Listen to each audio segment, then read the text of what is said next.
Gaga des alpagas. Il y a 5 ans, elle ne connaissait pourtant pas encore ses sympathiques cousins des lames. Aujourd'hui, elle s'apprête à leur consacrer toute son énergie. Elle, qui n'avait jamais vu une aiguille à tricoter, passe aujourd'hui ses journées parmi les écheveaux, les cônes et les pelotes de laine. C'est devenu une passion en quelques mois de temps. On s'est fait envoûter par les alpagas. Ma jolie, how do you do? Mon nom est Jean-Guy Thibault. Ça va les filles? Bien mangé? La première fois qu'on en a vu, c'était sur Internet, sur le web, tout à fait par hasard. Et puis on s'est dit, oh, qu'est-ce que c'est joli, puis ça a l'air gentil, on s'est renseigné. Et puis on est allé visiter un élevage en Flandre. Et c'était notre première rencontre, coup de foudre. Et puis Kai, viens. Allez, viens. C'était juste des animaux d'agrément au départ. On cherchait juste des animaux qui soient sympas avec les enfants, qu'on n'ait aucune crainte à laisser les enfants aller jouer dans le terrain. Et voilà, c'était notre préoccupation première. Et puis des animaux qui entretiennent comme les chèvres ou les moutons le font. Vous pouvez faire les présentations? Oh, bien sûr. Houston, une femelle de Suisse. Krum, Elissa. Cérès, Lima et Claire là-bas tout derrière. Donc elles ont différentes origines, Suisse, Angleterre et Belgique. Vous êtes allé les voir sur place, les chercher sur place vous-même? Oui, bien sûr, oui. Oui, nous qui ne voyagions pas beaucoup auparavant, depuis qu'on a les alpagas, on bouge tout le temps. C'est vrai qu'il faut aller loin pour les trouver, donc on est un petit peu forcé de voyager, mais ça amène beaucoup aussi. J'ai une maison à la fontaine, where we can live if you marry me. Une belle maison. Vous aviez toujours comme objectif de vivre au grand air, avec des bois tout autour. Oui, c'était l'objectif premier. En arrivant ici, en achetant la maison, c'était d'avoir de l'espace, de vivre au grand air. Oui, voilà, on a toujours adoré se balader dans les bois. On a toujours eu la chance d'avoir de l'espace autour de nous en grandissant. Donc on voulait offrir la même chose à nos enfants. Et, oui, on est comblés. Allez, viens vite. Mais bon, pour entretenir tout cet espace, c'est vrai qu'on ne peut pas faire ça seul. À la débroussailleuse, on ne finirait pas un côté qu'il faudrait recommencer de l'autre. Donc c'est vrai qu'on a besoin d'animaux pour nous aider. Et donc les alpagas, vous comptez en faire quelque chose? Ah oui, voilà, ça c'est la deuxième partie du travail. C'est quand même un projet un peu fou. C'est un projet complètement fou. Oui, on nous a pris pour des fous et nous-mêmes nous sommes pris pour des fous, mais on était convaincus de notre projet et du pouvoir de séduction qu'ont les alpagas et qu'a leur fibre également.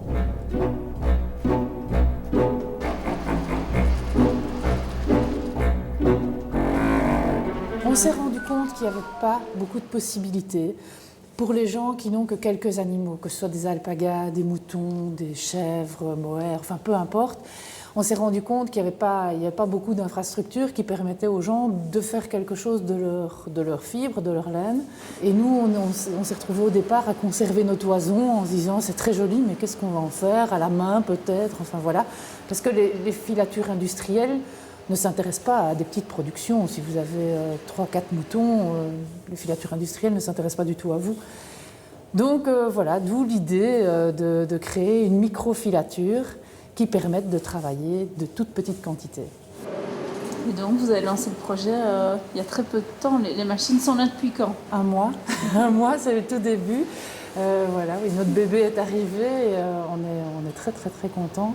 C'est vous qui allez produire, je dirais, toute seule, ou c'est votre mari? Alors mon mari me rejoint, donc j'ai démarré toute seule et puis on se rend compte qu'il y a beaucoup de travail. Donc voilà, mon mari me rejoint là, très prochainement, c'est en cours.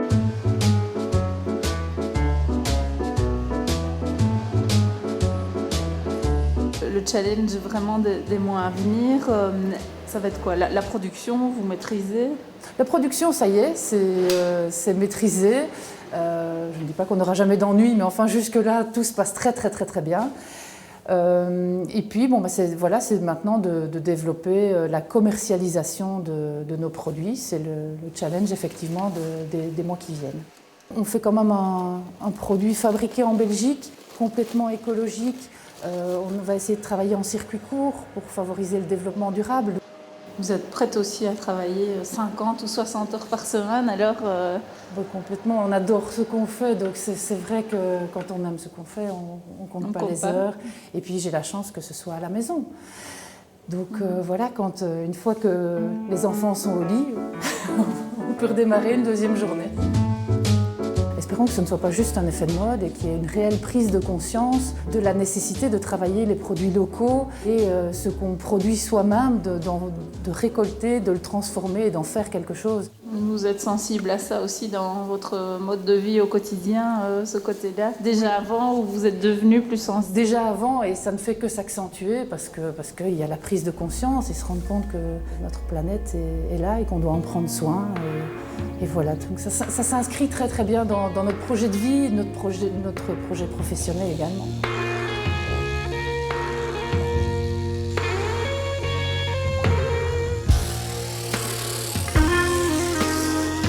Vous les préférez avec ou sans toison? J'aime les deux. Ils ont un aspect très nounours quand ils sont en laine et une fois tondus, je les trouve très élégants, une allure un peu de biche comme ça, donc j'aime les deux. C'est important aussi pour leur look de ne pas les tondre n'importe comment. On essaye de leur garder quand même un aspect sympa, donc on leur laisse un petit pompon sur la tête, on leur laisse les jambes un petit peu plus longues aussi. Nous, on aime ce look-là. Maintenant, on peut tout faire, hein, tout est envisageable. On peut faire la totale en fait. Oui, bien sûr. Il y en a qui les tondent complètement, vraiment, qui suivent les courbes du corps partout, sur la tête et sur les jambes également. Alors c'est des animaux, donc c'est de la viande aussi. Oui, mais pas en Belgique. En Belgique, ils ne rentrent pas dans la chaîne alimentaire. Il y a d'autres pays dans lesquels on les mange, mais pour le moment, ce n'est pas le cas en Belgique en tout cas. Vous pourriez... Enfin, je pourrais, moi non, mais ça pourrait arriver effectivement.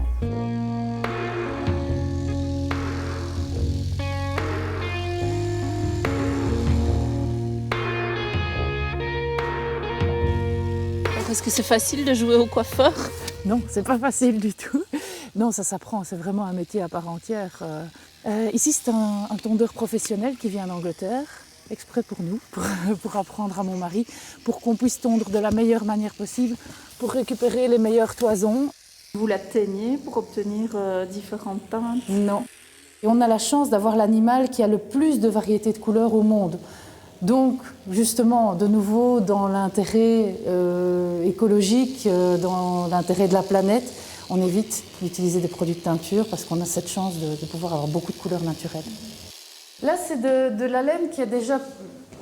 Donc, c'est de la fibre d'alpaga qui a déjà passé quelques étapes de transformation et donc qui a été lavée, séchée, aérée. Maintenant, elle doit encore être triée. Elle va passer dans une machine qui s'appelle une éjarreuse, qui va permettre de retirer un maximum de débris végétaux ou de fibres trop courtes, enfin, des choses qu'on n'a pas envie de voir dans le fil à tricoter. Donc cette machine va nous aider à trier. Vous savez tricoter, vous? Allez, j'ai pris des cours. J'ai pris des cours parce que je voulais, pas que j'ai l'âme d'une tricoteuse, mais je voulais savoir de quoi je parlais et me rendre un petit peu compte de ce qu'était la mise en pratique de tout ça, parce que j'aime faire le fil, mais il fallait quand même que je me rende compte. Donc voilà, c'était intéressant. C'est pas ma vocation, mais c'était intéressant de le faire, oui. Vous avez tricoté quoi? Une demi-écharpe.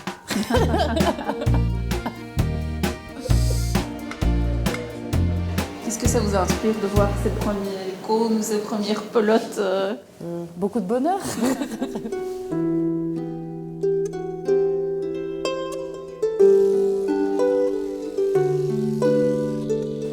Votre vie mais d'avant ne vous convenait plus ou Mon boulot me plaisait.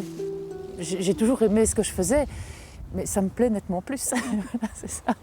Et puis le fait d'être indépendant aussi, ce côté-là. Ah oui, complètement. Ça, c'est ancré dans mes gènes, je pense, depuis quelques générations. Donc, c'est vrai, d'être indépendante, de gérer son temps comme on le veut, de travailler pour soi, chez soi en plus, quelle chance.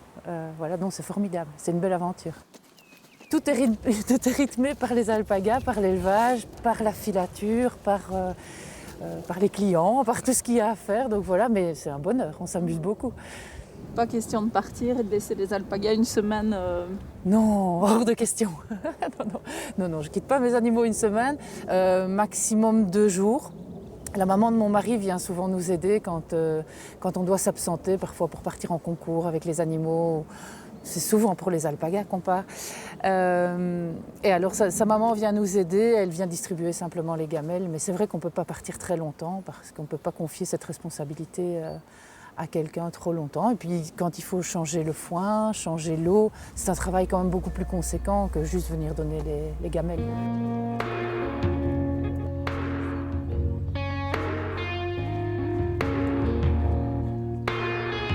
Il y a 5 ans, on n'imaginait même pas, on ne savait même pas ce qu'était un alpaga. Donc tout ça a vraiment évolué. Et non, la vie a beaucoup d'imagination parce qu'on n'aurait jamais pensé pouvoir faire ce métier un jour. Et c'est fantastique, c'est vraiment fantastique.